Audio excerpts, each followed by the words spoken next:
What's up, everyone? Welcome back to another review, and this time we're taking a look at The Last Boy Scout, starring Bruce Willis and Damon Wayans, directed by Tony Scott. Last, Last Boy Scout tells the story of this private detective named Joe Hallenbeck, who teams up with an ex-pro football star named Jimmy Dix, as they both team up to uncover a conspiracy that is happening within inside the world of pro football. That's overall the basic story of The Last Boy Scout. Let's talk about it. I think The Last Boy Scout is a very underrated action movie. I like The Last Boy Scout. I think this movie is really, really good. I think this movie it could be very derivative of Die Hard in a lot of areas, and I think the character of Joe Hallenbeck mirrors the character of John McClane almost too perfectly, which can be a little distracting because it's pretty much Bruce Willis playing the same exact role, only with some slight differences here and there. But overall, I think The Last Boy Scout is a hell of a lot of fun. I'm going to give my pros and my cons. Pros: the casting in this movie is really good. Bruce Willis and Damon Wayans are, even though behind the scenes they did not like one another, that does not show on screen because on screen Willis and Wayans have really good on-screen chemistry with one another, and I like their combination. I think Willis and Wayans have a very understated comedic chemistry with one another. I love the way how they play off one another, and they're just really good at just shouting out jabs at one another. And their budding friendship that plays throughout the course of the movie to me is like a very natural progression.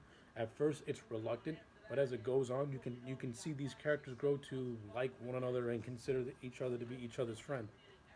And I got to give all the credit to Waynes and Willis for putting on really strong performances. Um, this movie is also backed by a very strong supporting cast.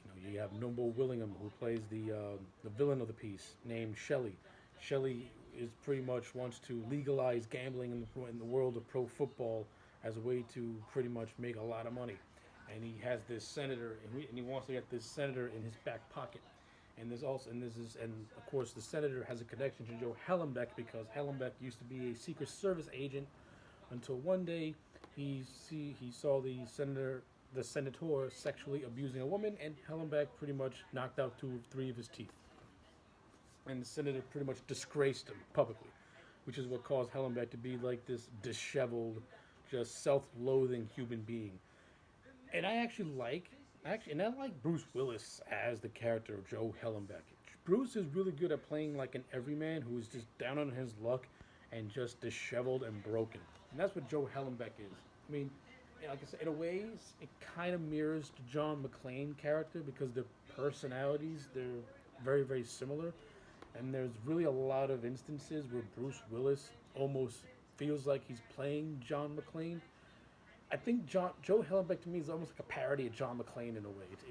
It's like it mirrors they the two characters really do mirror one another, and it can be a little derivative in a way.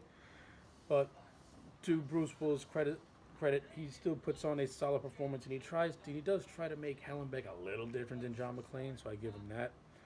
Uh, This movie also has Danielle Harris, who is very famous for being in the Halloween movies, specifically 4 and 5, as the character Jamie Lloyd. She plays Joe's daughter Darian, and I like Danielle Harris as an actress. I liked her in this movie, though I thought there were certain scenes where she can come across as really really annoying, and there are certain scenes where she comes across as not too bad.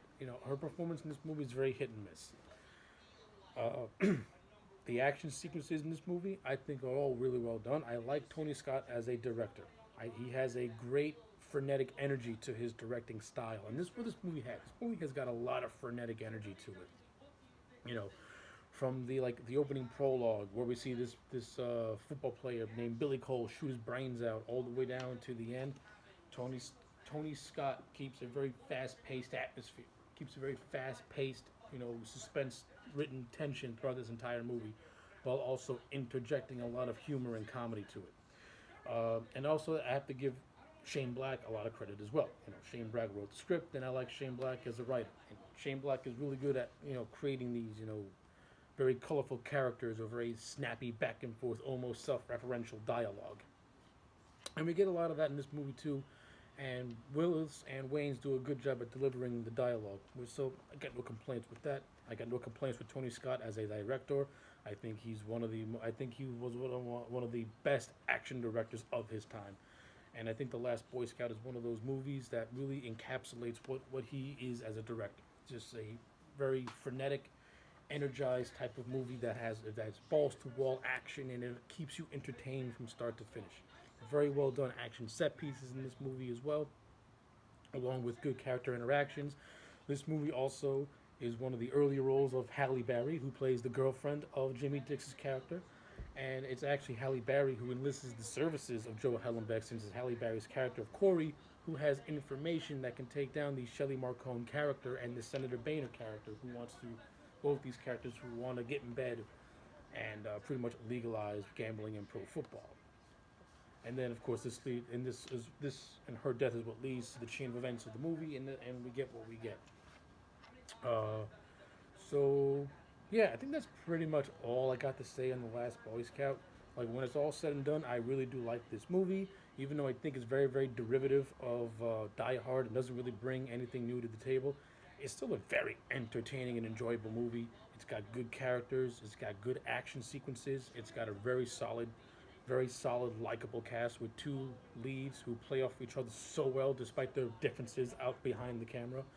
And that's why I'm going to give The Last Boy Scout a solid 8 out of 10. If you haven't seen The Last Boy Scout in a very long time, give it a watch. It's still a very entertaining movie, and it still holds up to me. So yeah, those are my thoughts on The Last Boy Scout. Let me know yours in the comment sections down below. Like the video and subscribe, and I'll check you back next time for more.